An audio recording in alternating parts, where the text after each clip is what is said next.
আল্লাহ রাব্বুল আলামিন বলেন, আমি মূসা আলাইহিস সালামের কাছে প্রত্যাদেশ প্রেরণ করলাম, ওহী পাঠাইলাম যে আপনি হাতের লাঠি দিয়ে সাগরের উপরে আঘাত করেন।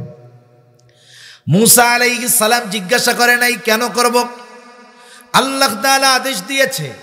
মূসা আলাইহিস সালাম লাঠিটা দিয়ে সাগরের উপরে আঘাত করলেন। আঘাত করার সাথে সাথে ফাংফালাক, সাগরটা ফেটে বিদীর্ণ হয়ে গেল, ফেটে গেল।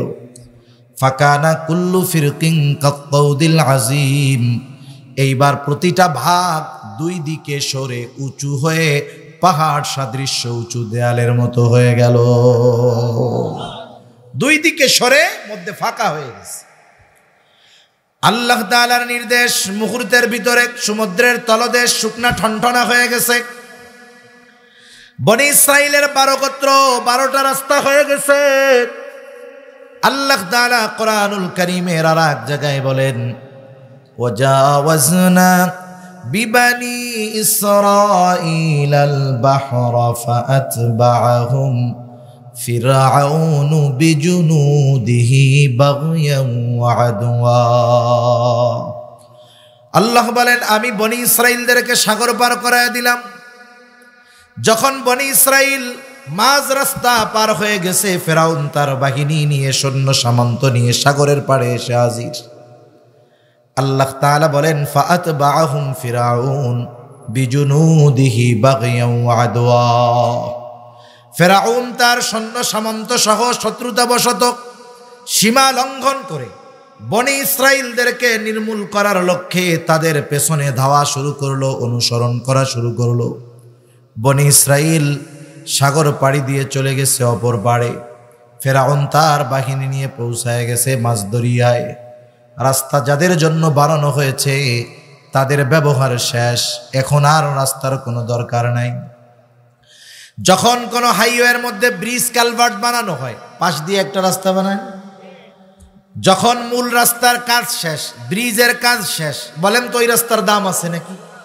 কেউ যদি যাই এমপি সাহেব, মন্ত্রী সাহেবকে বলে, আপনি ওইটার জন্য আলাদা বাজেট করেন না কেন? আমি মাঝে মধ্যে মোটরসাইকেল নিয়ে যাই ওই রাস্তাটা দিয়া, বলে যে জন্য বানাইছিলাম সে কাজ হয়ে গেছে, এখন ওই রাস্তা তো লাগবে না, পারলে তুমি মাটিগুলো কাইটা নিয়ে আমারে বাঁচাও।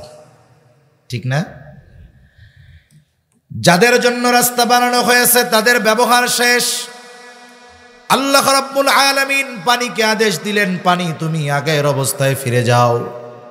আল্লাহ তাআলা হলেন এমন মহাপরাক্রমশালী এক সত্তা, তিনি যখন কিছু ইচ্ছা করেন শুধু বলেন হও, তৎক্ষণাৎ সেটা হয়ে যায়। ইন্নামা আমরুহু ইযা আরাদা শাইআন আন ইয়াকুলা লাহু কুন ফায়াকুন। আল্লাহ বলেন কুন হও, ফায়াকুন, তৎক্ষণাৎ সেটা হয়ে যায়। এইবার দুই দিক থেকে পানি একত্রে ফেরাউন আর তার সৈন্য সামন্তর উপরে পড়ছে। আপনারা জাপানের সুনামি দেখছেন, ইন্দোনেশিয়ার সুনামি দেখেছেন, কত বড় বড় ঢেউ, 25-30 ফিট ঢেউ যখন সমুদ্র পার হয়ে লোকালয়ে ঢুকে পড়েছে। পানির তোড়, পানির স্রোত মুহূর্তের ভিতরে বড় বড় স্থাপনাগুলোকে কুচুরি পানার ন্যায় ভাসায় নিয়ে গেছে। হাজার হাজার মানুষ মারা গেছে। যখন পানি দুই দিক দিয়ে ফেরাউন আর তার বাহিনীর উপরে পড়ছে, একটাও নিচের থেকে উপরে আসতে পারে না। আল্লাহ তাআলা ফেরাউনকে তো সহজে ছেড়ে দিবেন না। ফেরাউন হাবুডুবু খাইতেছে, চুবনি খাচ্ছে ফেরাউন। ফেরাউন বুঝতে পারছে আমার খোদাইগিরি শেষ, আমার আজকে কঠিন পরিণতি হয়ে দাঁড়াবে, আমার কর্মের জন্য আমার কঠিন ফলাফল ভোগ করতে হবে। বুঝতে পারছে, সে চিন্তা করছে ঈমান আনার ঘোষণা দিলে মনে হয় মাপ পাওয়া যাবে। এই জন্য সে হাবুডুবু যখন খায় তখন ঈমান আনার ঘোষণা দিচ্ছে। কারণ আল্লাহ তাআলা সহজে কোনো জালেমকে ধরেন না, কিন্তু আল্লাহ তাআলা যখন কাউকে ধরেন তাকে ছাড়েন না। আমরা অনেক সময় জালেমের জুলুম দেখে আমরা হতাশ হয়ে যাই। আমরা চিন্তা করি এত জুলুম কইরাও কেমনে বাইছে? আল্লাহ কি ওরে দেখে না? দেখে, কিন্তু ওকে বিলম্ব করে কেন? শাস্তির জন্য। কারণ শাস্তি তো যত অপরাধ হবে শাস্তির মাত্রা আল্লাহ তত বাড়াইতে পারবে। এজন্য আল্লাহ জালেমকে সুযোগ দেয় কেন? তার শাস্তি বাড়ানোর জন্য। মনে করেন একজন একতলার থেকে পড়ছে, একতলার থেকে যদি পড়ে যায় হয়তো কিছু নাও হইতে পারে, 2 তলার থেকে পড়লে হাত পা ভাঙা মোটামুটি বাইসা থাকতে পারে, কিন্তু 20 তলার থেকে যদি পড়ে আলু ভর্তা হয়ে যাবে, ওইটা দেহই খুঁজে পাওয়া যাবে না। এজন্য জালেমের জুলুম যত বাড়বে বুঝতে হবে আল্লাহর শাস্তি তার জন্য তত প্রখর এবং প্রকট হবে। ফেরাউন ধরা পড়ে গেছে, আজকে বুঝতে পারছে আর উপায় নাই, ঈমান আনার ঘোষণা দিচ্ছে, বলে আমানতু আন্নাহু লা ইলাহা ইল্লাল্লাযী আমানাত বিহি বানু ইসরাঈল। সে ঘোষণা দিচ্ছে যে আল্লাহ ছাড়া কোনো ইলাহ তো নাই, আমি ঈমান আনলাম, আমি সাক্ষ্য দিলাম যে আল্লাহ ছাড়া কোনো ইলাহ নাই। বনি ইসরাইলেরা যার উপরে ঈমান আনছে আমিও তার উপরে ঈমান আনলাম। কিন্তু বিষয় হলো ঈমান কবুল হওয়ার কিছু সময় আছে, মেয়াদ আছে। যখন কোনো কওম, কোনো জাতির উপরে গজব চলে আসে, আযাব চলে আসে, আযাব গজব আসার পরে যদি ঈমান আনে, ওই ঈমান আল্লাহ তাআলা কবুল করেন না। যেমন হযরত নূহ আলাইহিস সালামের সম্প্রদায়, নূহ আলাইহিস সালাম দীর্ঘকাল ব্যাপী তাদের দাওয়াত দিয়েছেন, পরিবর্তন নাই। আল্লাহ তাআলা জানায় দিলেন পয়গম্বর, তাদেরকে জানায় দেন 3 দিন পরে তাদের উপরে কঠিন আযাব আসবে। ইউনূস আলাইহিস সালাম যখন তার সম্প্রদায়কে জানালেন আল্লাহ তাআলা তোমাদের উপরে কিন্তু চূড়ান্ত গুসা হয়ে গেছে, 3 দিন পর তোমাদের উপরে কঠিন কঠোর আযাব আসবে। এইবার তারা আযাব নিয়ে মজা করা শুরু করে দিল। ইউনূস আলাইহিস সালামের সাথে আগে যেমন ঠাট্টা মশকরা করত, আযাবের খবর দেওয়ার পর ঠাট্টা মশকরার মাত্রা আরো বাড়ায়া দিল। 2 দিন পার হয়ে গেছে আযাবের ঘোষণার পর। ইউনূস আলাইহিস সালাম দেখলেন এদের মধ্যে কোনো পরিবর্তন নাই, বরং আযাবের সময় যত নিকটবর্তী হচ্ছে আর এদের অবাধ্যতা তত বাড়তেছে। আল্লাহ তাআলা যখন কোথাও কোনো আযাব দিতেন, আগে ওই এলাকা থেকে, ওই এলাকায় যেই নবীকে দায়িত্ব দিতেন তাকে আর মুমিনদেরকে নিরাপদে সরায়া নিতেন, এরপরে আল্লাহ আযাব দিতেন। ইউনূস আলাইহিস সালাম চিন্তা করলেন আমাকে তো আল্লাহ তাআলা সরাইয়াই নিবে। এই চিন্তা করে আল্লাহ তাআলার নির্দেশ আসার পূর্বে অতীতের বিষয়গুলোকে সামনে রেখে আল্লাহর নির্দেশ আসার পূর্বে তিনি এলাকা ছেড়ে চলে গেলেন। পরের দিন সকালবেলা, যেই দিন আযাব আসার কথা, ইউনূস আলাইহিস সালামের সম্প্রদায় ওনার বাড়িতে আসছে। ওদের দৈনন্দিন কাজ ছিল সকালবেলায় গোসল করে খাওয়া দাওয়া করে ইউনূস আলাইহিস সালামের বাড়িতে আসতো, ইউনূস আলাইহিস সালামের সাথে মজা করতো, ঠাট্টা মশকরা করতো।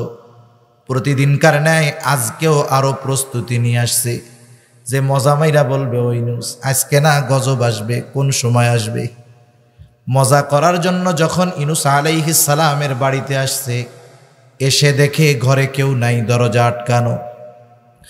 ওরা চিন্তা করে যুগের পর যুগ ইউনূস আলাইহিস সালামের সাথে এমন আচরণ আমরা করেছি, কখনো তার দরজা আমাদের জন্য বন্ধ হয় নাই, সে কখনো বাড়ি ছেড়ে যায় নাই, তাহলে আজকে কোথায় গেল? কয়েকজনকে পাঠিয়ে দিল, যাও আশেপাশে খোঁজ খবর নিয়ে আসো, কোথাও ইউনূস আলাইহিস সালাম আছে কিনা। তারা বিভিন্ন জায়গা এলাকা খুঁজে আইসা বলে না, কোথাও আমরা ইউনূসকে খুঁজে পাই নাই। এইবার তাদের অন্তরের মধ্যে ভীতি সঞ্চার হলো। ওরা চিন্তা করলো সত্যই মনে হয় আযাব আসবে। এই চিন্তা করে সকলে মিলে একনিষ্ঠভাবে আল্লাহ তাআলার কাছে তওবা করলো, ঈমান আনলো। আল্লাহ তাআলা তাদের উপরে যেই গজব দেওয়ার সিদ্ধান্ত নিয়েছিলেন, গজব আসার আগে তওবা করার কারণে, ঈমান আনার কারণে আল্লাহ তাআলা সেই গজব তাদের উপর থেকে উঠায়া নিয়ে গেলেন। ইউনূস আলাইহিস সালামের সম্প্রদায়ের ঈমান কবুল হয়েছে কেন? গজব আসার আগে তারা ঈমান আনছে। ফেরাউনের ঈমান কবুল হবে না, হয় নাই কেন? গজবে পড়ার পরে সে ঈমান আনার ঘোষণা দিয়েছে। এজন্য ফেরাউনের এই ঘোষণা আল্লাহ তাআলার কাছে গৃহীত হয় নাই, কবুল হয় নাই।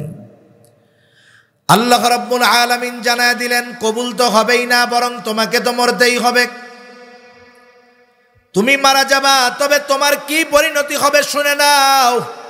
আল্লাহ তাআলা বলেন, ফালইয়াউমা নুনাজ্জিকা বিবাদানিকা লিতাকুনা লিমান খালফাকা আয়া ওয়া ইন্না কাসীরাম মিনান নাসি আন আয়াতিনা লাগাফিলুন। আল্লাহ তাআলা বলেন, আমি আজকে তোমার দেহকে সংরক্ষণ করব। ফেরাউন মারা গেছে, 1000 বছর ফেরাউনের লাশটা সমুদ্রের মধ্যে ছিল, মাছে খায় নাই, পচে নাই। 1000 বছর পর সমুদ্রের তলদেশ থেকে ফেরাউনের লাশ উদ্ধার করা হয়েছে, মিশরের জাতীয় জাদুঘরে আছে। অন্যান্য লাশগুলো রক্ষণাবেক্ষণ সংরক্ষণের জন্য যত কেমিক্যাল ব্যবহার করা লাগে তার ব্যাপারে লাগে নাই, অল্পতেই হয়ে গেছে। ফেরাউনের দেহটাকে আল্লাহ কেন সংরক্ষণ করলেন? আল্লাহ বলেন, তোমার দেহ সংরক্ষণ করব কি জন্য? লিতাকুনা লিমান খালফাকা আয়া, যাতে করে তুমি তোমার পরবর্তীদের জন্য নিদর্শন হও। তোমার মতো ক্ষমতাধর যারা তোমার পরে আসবে, জুলুম করবে, যেই জালেমগুলো, ওদের জন্য তোমারে নিদর্শন বানায় আমি সংরক্ষণ করব, যাতে করে তোমাকে দেখে ওরা জালেমের চূড়ান্ত পরিণতি কি হয় এ ব্যাপারে শিক্ষা গ্রহণ করে। কিন্তু আফসোস, ওই ফেরাউনরে দেখতে কিন্তু মানুষ যায়, সব দেশের রাষ্ট্রপ্রধান দেখতে যায় না? যায় তো, যাইয়া দেখে ঠিক, কিন্তু দেখে যেই শিক্ষা নেওয়ার কথা এটাকে তারা গ্রহণ করে না। যদি গোটা দুনিয়ার শাসকরা ফেরাউন কি শুধু দেখতে না গিয়ে শিক্ষা গ্রহণ করতে যাইতো, আর ফেরাউনের এই করুণ পরিণতি থেকে যদি শিক্ষা গ্রহণ করত, গোটা দুনিয়ায় ইনসাফের সুবাতাস বইতো, ঠিক কিনা বলে? শান্তির বাতাস বইতো দুনিয়ায়। কিন্তু আফসোস, শুধু দেখে কিন্তু শিক্ষা গ্রহণ করে না। এখানে আর একটা কথা বলার দরকার। আমরা শুনি কিছু বিষয় আছে প্রসিদ্ধ হয়ে যায়, তবে সেটা বিশুদ্ধ থাকে না। বিষয়টা প্রসিদ্ধ তবে বিশুদ্ধ নয়। এই যে ফেরাউনের ব্যাপারে বলে, ফেরাউন নীল নদে ডুইবা মরছে। নদীর পানি কখনো লবণাক্ত হয় না। মিশর যে ফসল উৎপাদন হয় এটা নীল নদের পানি ব্যবহার করে হয়। ফেরাউন নীল নদে ডুবে নাই, ফেরাউন ডুবছে সাগরে। কেমনে? কোরআনুল কারীমে আল্লাহ তাআলা যেই শব্দ ব্যবহার করেছেন, এই শব্দ এবং বিজ্ঞানের গবেষণা দুটোই এক, যে ফেরাউন সমুদ্রে ডুবছে। কেমনে? আল্লাহ তাআলা মূসা আলাইহিস সালামকে বলেছেন যে আনিদরিব বিআসাকাল বাহর। বাহরুন মানে হলো সাগর। বলেন তো, সাগরের পানি নোনা না মিষ্টি, লবণাক্ত? আল্লাহ তাআলা সাগর দিয়ে রাস্তা বানাইছেন, তার মানে সাগরে ডুইবা ফেরাউন মরছে। আর যদি নাহরুন হইতো তাহলে হতো নদী, কিন্তু আল্লাহ বলছেন বাহরুন মানে সমুদ্র। সাথে সাথে যারা ফেরাউনের দেহ নিয়ে গবেষণা করছে, ওরাও ফেরাউনের দেহে লবণের অস্তিত্ব পেয়েছে। তার মানে বিজ্ঞানও বলে ফেরাউন ডুবছে সাগরে, কোরআনুল কারীমও এটাই বলে যে ফেরাউন নিমজ্জিত হয়েছে সাগরে, আর সেটা হলো লোহিত সাগর। ফেরাউনের এই সলিল সমাধি, করুণ পরিণতি মূসা আলাইহিস সালাম এবং তার উম্মত সাগরের পাড়ে দাঁড়ায় তো দেখছেই।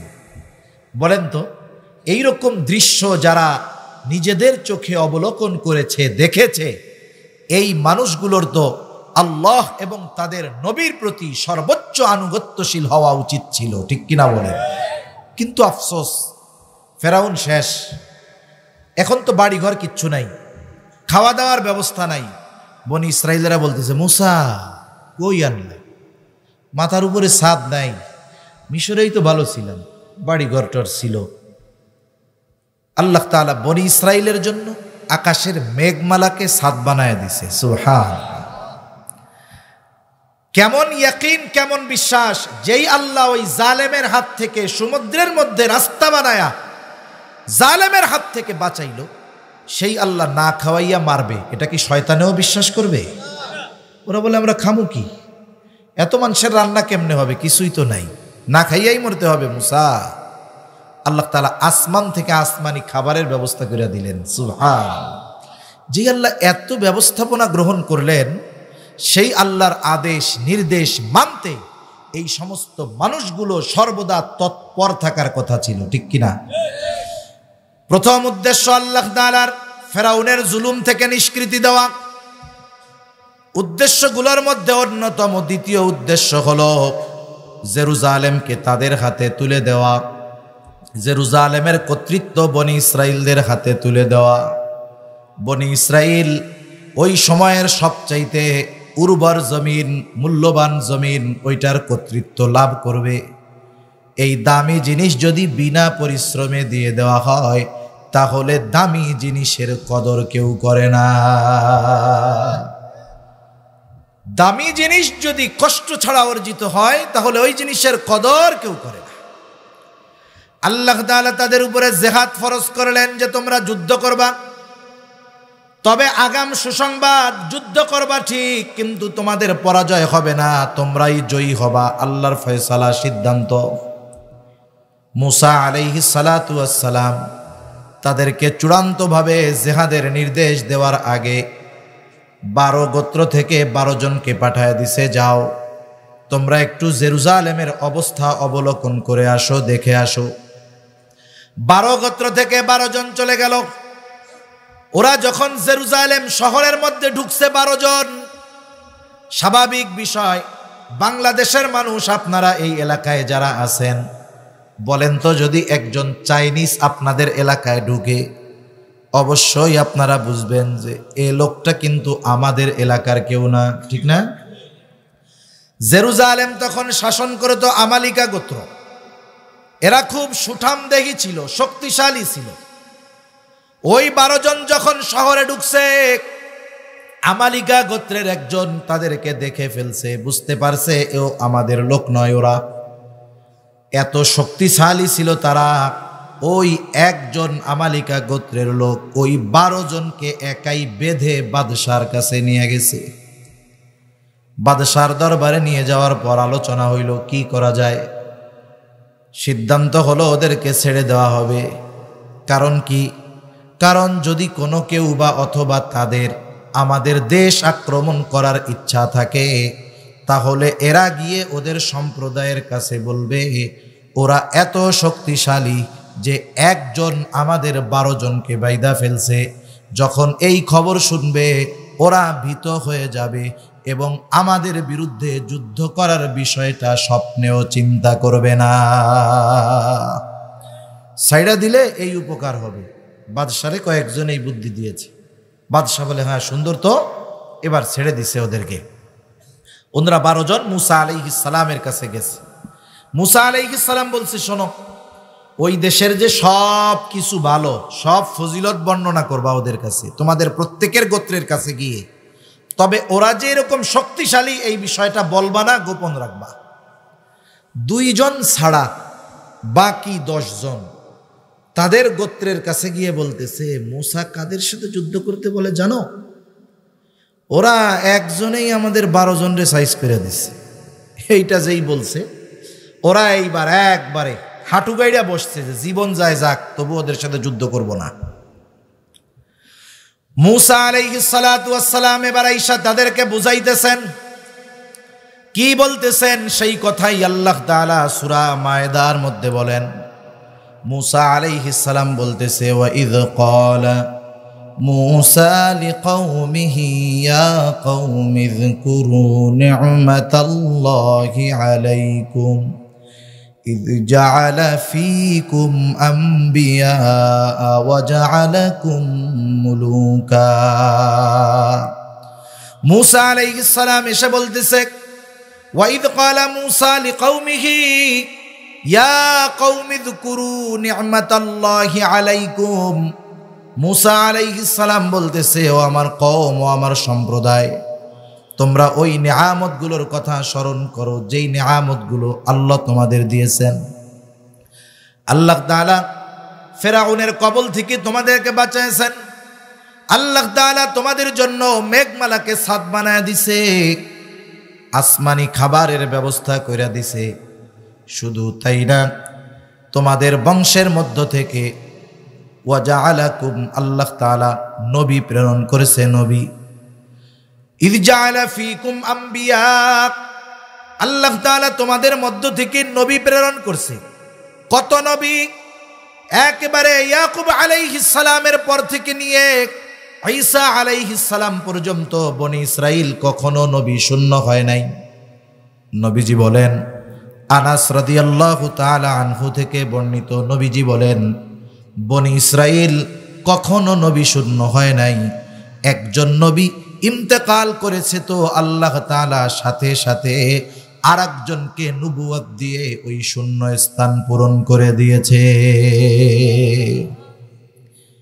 দুনিয়ার মধ্যে যদি এক গোত্রে দুনিয়াবি লাইনের অনেক অফিসার থাকে, মনে করেন এক গ্রামে এক বংশে 20টা বিসিএস ক্যাডার আছে, কেউ আছে প্রশাসনিক লাইনে, কেউ অন্যান্য লাইনে আছে, বলেন তো এই গোত্রের হেডাম অন্যরকম না? পাওয়ার অন্যরকম। অন্যান্য জায়গায় গিয়া নিজের গ্রাম আর নিজের বংশের কথা উল্লেখ করার আগে কয়, চিনেন আমি কেডা? আমি হলাম ওই বংশের লোক যেই বংশে 20টা বিসিএস ক্যাডার আছে। এরপরে বংশের নাম কয়, এরপরে গ্রামের নাম কয়। তার মানে সে গর্ববোধ করে যে আমার বংশে এতজন বড় বড় অফিসার আছে। দুনিয়ার অফিসার থাকলে যদি একটা বংশ গর্ব করতে পারে, নেয়ামত মনে করতে পারে, যেই বংশে ধারাবাহিকতার ক্রমান্বয়ে নবীদের আগমন ঘটেছে, এটা কি তাদের জন্য অন্যতম বড় নেয়ামত নয়? অবশ্যই বড় নেয়ামত, এটা পরলৌকিক বড় নেয়ামত। তাহলে আল্লাহ তাআলা বনি ইসরাইলদেরকে পরলৌকিক বড় নেয়ামত দিবেন। তাদের বংশে ধারাবাহিকতার ক্রমান্বয়ে নবী আসছে। 2 নাম্বার, ওয়াজআলাকুম মুলুকা, আল্লাহ তাআলা জানায় দেন, মুসা আলাইহিস সালাম বলতেছে আল্লাহ তাআলা তোমাদেরকে দুনিয়ার বাদশাহীও দান করছে। মনে রাখতে হবে এক বংশের সবাই বাদশাহ হয় না, তবে যেই বংশ থেকে বাদশাহ হয় তার বাদশাহীটাকে ওই বংশের দিকে জুড়ায় দেওয়া হয়। যেমন আব্বাসী বংশের সকলে শাসক হয় নাই, কিন্তু বলা হয় আব্বাসী ও খলিফা। উমাইয়াদের সকলে বাদশাহ হয় নাই, খলিফা হয় নাই, যেহেতু খলিফা উমাইয়াদের মধ্য থেকে হয়েছে বলা হয় উমাইয়া খলিফা। এটাও একটা সম্মানের বিষয়। আল্লাহ তাআলা নবী প্রেরণের মাধ্যমে পরলৌকিক নেয়ামত দান করেছেন, বাদশাহী দেওয়ার মাধ্যমে দুনিয়াবি নেয়ামত দান করেছেন। শুধু তাই না, ওয়া আতাকুম মা লাম ইউতি আহাদাম মিনাল আলামিন। মুসা আলাইহিস সালাম বলতেছে ওই সময় পর্যন্ত, যখন তিনি বলতেছেন ওই সময় পর্যন্ত, যে আল্লাহ তোমাদেরকে যা কিছু দিয়েছে এমন কিছু দিছে যা বিশ্ববাসী আর কাউকে দেয় নাই। ওটা হলো ওই সময় পর্যন্ত। এই সময়ের ক্ষেত্রে এই কথা প্রযোজ্য নয়। মুসা আলাইহিস সালাম বলতেছে যে এই পর্যন্ত আল্লাহ তোমাদের এমন কিছু দিছে যা বিশ্ববাসীকে আল্লাহ তাআলা দেয় নাই। আমি আপনি যদি কাউকে কোনো কঠিন বিষয়ের আদেশ করতে চাই, যেই আদেশটা তাকে করব একটু কঠিন, কিন্তু যাকে করব এই আদেশটা তার প্রতি আমার অথবা যিনি আদেশটা করেছেন তার অনেক ইহসান আছে। মনে করেন একজনটা আদেশ করবে যে তুমি এই কাজটা কইরা দাও, এই কথাটা সরাসরি না বলে যে দেখো অমুক তোমার জন্য এই কাজটা করছে, তোমার এই উপকার করছে, তোমার এইটা দিছে সেইটা দিছে, এখন উনি তোমার একটু বলছে যে তুমি ওনার এই কাজটা একটু কইরা দাও। বলেন তো ওই লোকটা তখন চিন্তা করবে, যেই লোক আমার প্রতি এত ইহসান করেছে তাহলে তার এই কাজটা করতে বাধা কিসের, আমি কইরা দেই। ঠিক কিনা বলেন? অতীতের নেয়ামতের কথা স্মরণ করায়া আদেশ করলে ওই আদেশ বিবেকও বলে যে মেনে নাও। কিন্তু বনি ইসরাইলের অবস্থা কি? মুসা আলাইহিস সালাম এই নেয়ামতগুলো কথা বর্ণনা করার পরে বলতেছে ইয়া কওমি দুখুলুল আরদাল মুকদ্দাসাতাল্লাতী কাতাবাল্লাহু লাকুম ওয়ালা তারতাদ্দু আলা আদবারিকুম ফাতানকালিবু খাসিরিন। হে আমার সম্প্রদায়, তোমরা ওই পবিত্র জমিনে প্রবেশ করো। কাতাবাল্লাহু লাকুম, যেটা আল্লাহ তাআলা তোমাদের জন্য লিখে রাখছে, যেই জমিনের মালিকানা আল্লাহ তোমাদের দিয়ে দিছে, তোমরা সেই জমিনের মধ্যে ঢুকে যাও। খবরদার, তোমরা সামনের দিকে অগ্রসর হবা, পিছনে হটবা না। বিজয় তোমাদের হবে, কিন্তু যদি পিছু হটো তাহলে তোমরা ক্ষতিগ্রস্ত হয়ে যাইবা। কিচ্ছু করা লাগবে না, খালি ঢুকা যাও, আল্লাহ তাআলা তোমাদের বিজয় দান করবে। মুসা আলাইহিস সালাম কত সুন্দরভাবে আল্লাহ প্রদত্ত নিয়ামতগুলোর কথা উল্লেখ করে তাদেরকে জিহাদের নির্দেশ দিলেন। এরা কি করলো? এরা আল্লাহ এবং তার নবীর কথাকে ওভারটেক করে, ওই যে 10 জন বলছে খবরদার, শক্তি কিন্তু অনেক, যাইস না। মুসা আলাইহিস সালাম বলতেছে আল্লাহ তোমাদের বিজয়ী করবে, যত শক্তিশালী ওরা হোক, কোনো অসুবিধা নাই। এটাকে বিশ্বাস না করে ওই 10 জনের কথা বিশ্বাস করে বলতেছে আমরা যুদ্ধ করতে পারবো না। কি বলতেছে তারা? ক্বালু ইয়া মূসা ইন্না ফীহা কওমান জাব্বারিন। ও মূসা, ওইখানে একটা শক্তিশালী সম্প্রদায় আছে, শক্তিশালী এক জাতি আছে। ইন্না লান নাদখুলাহা হাত্তা ইয়াখরুজু মিনহা ফাইন ইয়াখরুজু মিনহা ফাইন্না দাখিলুন। বলে নিশ্চয়ই আমরা ওইখানে কখনোই প্রবেশ করব না যতক্ষণ ওরা ওইখানে আছে। যদি ওরা ওইখান থেকে বের হয় তবেই আমরা ওই জায়গায় ঢুকবো, নাইলে আমরা ওইখানে কখনোই প্রবেশ করব না। ওদের এই কথায় মুসা আলাইহিস সালাম আশাহত হয়ে গেছে। অনেক সময় দেখেন না, বাবা ছেলেকে বুঝাইয়া পারে না, বাপ এবার কি বলে, তোর যা মন চাই তুই তাই কর।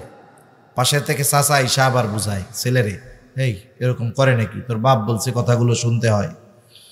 মুসা আলাইহিস সালাম বুঝাইলেন, কাজ হয় নাই। এইবার ওই যে 2 জন ব্যক্তি, একজনের নাম হলো ইউশা ইবনে নুন, আর একজনের নাম হলো কালেব ইবনে ইউফানা। এই 2 আল্লাহর বান্দা বনি ইসরাইলদেরকে ওনারা 2 জন বুঝাইতেছে এইবার। আর বিষয়টা হলো কি, ছোট বাচ্চাদেরকে মা খায় না, বারবার বলতেছে আব্বা খাও খাও খাও, আব্বু খাও খাও খাও, ছেলে খায় না। এই দৃশ্য দেখে মা ক্লান্ত, এবার বাবা আইসা বলে আব্বা খাও খাও। বলেন তো ছোট পোলা কি আব্বার কথা শুই না খায় না আরো বাঁকা হয়? চিন্তা করে, মায় তেল মাইরা খাওয়াইতে পারে নাই, আব্বা আপনি পাম মাইরা খাওয়াবেন না, কাজ হবে না। আল্লাহ রাব্বুল আলামিন জানায়া দেন, ক্বালা রাজুলানি মিনাল্লাযীনা ইয়াখাফুনা আন'আমাল্লাহু আলাইহিম আদখুলু আলাইহিমুল বাব ফাইযা দাখালতুমূহু ফাইন্নাকুম গালিবুন ওয়া আলাল্লাহি ফাতাওয়াক্কালু ইন কুনতুম মুমিনিন। ওই 2 ব্যক্তি যাদের উপরে আল্লাহ তাআলার বিশেষ অনুগ্রহ ছিল, আল্লাহর ভয় যাদের অন্তরে ছিল, এইবার ওই 2 জন বলতেছে প্রায় নিকট দরজা দিয়ে শহরের মধ্যে প্রবেশ করো, চিন্তার কোনো কারণ নাই। আলাইহিম আদখুলু আলাইহিমুল বাব, তোমরা ওই দরজা দিয়ে ঢুকে যাও। ফাইদা দাখালতুমুহু ফাইন্নাকুম গালিবুন, তোমরা শুধু দরজা দিয়ে ঢুকবা, ওই শক্তিশালী জাতির বিরুদ্ধে তোমাদেরকে বিজয়ী যিনি বানায়া দিবেন তিনি কে? তোমরা খালি ঢুকো, আর কোনো কাম নেই। ফাইদা দাখালতুমুহু ফাইন্নাকুম গালিবুন, তোমরা ঢুকলেই তোমরা বিজয়ী হয়ে যাবা। ওয়া আলাল্লাহি ফাতাওয়াক্কালু ইন কুনতুম মুমিনিন, তোমরা যদি মুমিন হও আল্লাহর উপরে ভরসা রাখো। এই যে দেখেন, ওরা চিন্তা করতেছে এ 2 আল্লাহর বান্দা, মুসা নবী আমাদের বুঝায় পারে নাই, তোমরা বুঝায় ফেলবা এত সহজ। এবার আরো কঠোর কথা, তারা বলে ক্বালু ইয়া মূসা, ক্বালু ইয়া মূসা আবাদাম মা দামু ফিহা ফাযহাব আনতা ওয়া রাব্বুকা ফাকাতিলা ইন্না হাহুনা কাঈদুন। তারা বলতেছে মূসা ইন্না লান নাদখুলাহা আবাদাম মা দামু ফিহা, আমরা কখনোই ওইখানে প্রবেশ করব না যতক্ষণ ওই শক্তিশালী জাতি ওই জায়গায় আছে। এখন যদি ওদেরকে বের করার জন্য যুদ্ধ করতে হয়, জিহাদ করতে হয়, আমরা সেইটা পারবো না। জিহাদ যদি করতে হয় ফাযহাব আনতা ওয়া রাব্বুকা ফাকাতিলা ইন্না হাহুনা কাঈদুন। বনি ইসরাইল বলতেছে মূসা তুমি আর তোমার রব গিয়ে তাদের সাথে যুদ্ধ করো, আমরা এইখানে বসলাম, আমরা যুদ্ধ করতে পারবো না। কত বড় জালেম! স্পষ্টভাবে আইন অমান্য করেছে, আদেশ অমান্য করেছে, পাল্টা প্রতিক্রিয়া দেখায় বলে যুদ্ধ যদি করতে হয় তুমি আর তোমার রব গিয়ে করো। নাউজুবিল্লাহ। মুফাসসিরিন কেরাম বলেন, এক নাম্বার ওরা তো অকৃতজ্ঞতার পরিচয় দিয়েছে, দুই নাম্বার অবাধ্যতার পরিচয় দিয়েছে, তিন নাম্বার সর্বোচ্চ সীমা লঙ্ঘনের পরিচয় বনি ইসরাইল দিয়েছে। আল্লাহ তাআলা রাগ হয়ে গেছেন, মূসা আলাইহিস সালামও অধৈর্য হয়ে গেছে। প্রত্যেকটা নবীকে আল্লাহ তাআলা ধৈর্যের জন্য আলাদা ট্রেনিং দেন। মাখলুক যত সৃষ্টি আছে, যত মানুষ আছে, সব মানুষদের মধ্যে সবচাইতে বেশি ধৈর্যশীল হয় পয়গম্বর আলাইহিস সালাম। মূসা আলাইহিস সালাম হতাশ হয়ে আল্লাহ তাআলার কাছে বলতেছে ক্বালা রাব্বি ইন্নী লা আমলিকু ইল্লা নাফসি ওয়া আখি ফাফরুক বাইনানা ওয়া বাইনাল কওমিল ফাসিকিন।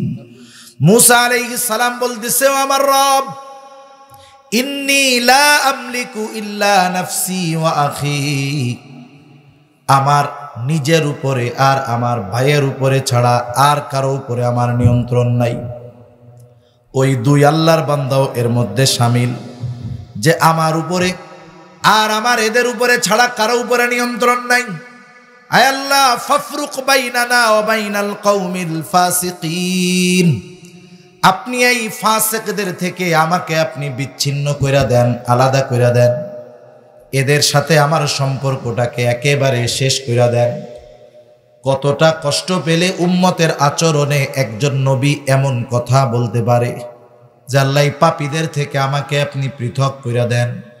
আল্লাহ তাআলা মূসা আলাইহিস সালামকে সান্ত্বনা দিয়ে বলেন ক্বালা ফাইন্নাহা মুহাররামাতুন আলাইহিম 40 সানাহ ইয়াতিহুনা ফিল আরদি ফালা তা'সা আলাল কওমিল ফাসিকিন।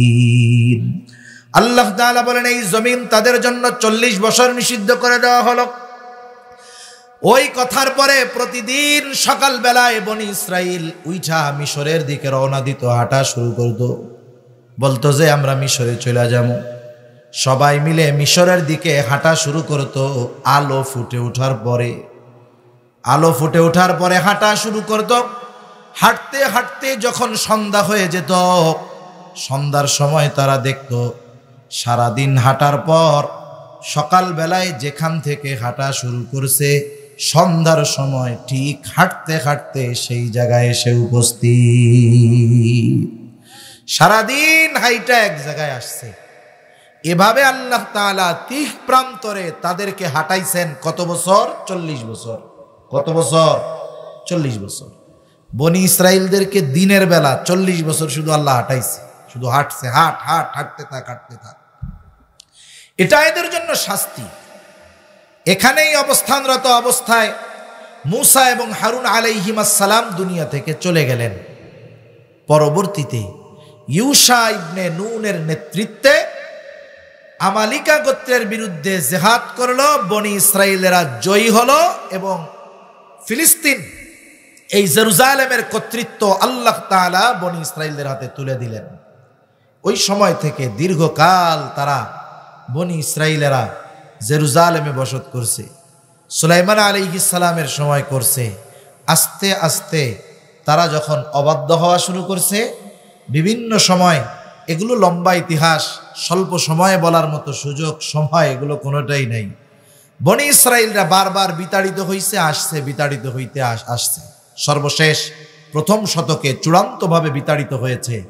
ওরাও জানে এটা আমাদের পিতৃপুরুষের ভূমি।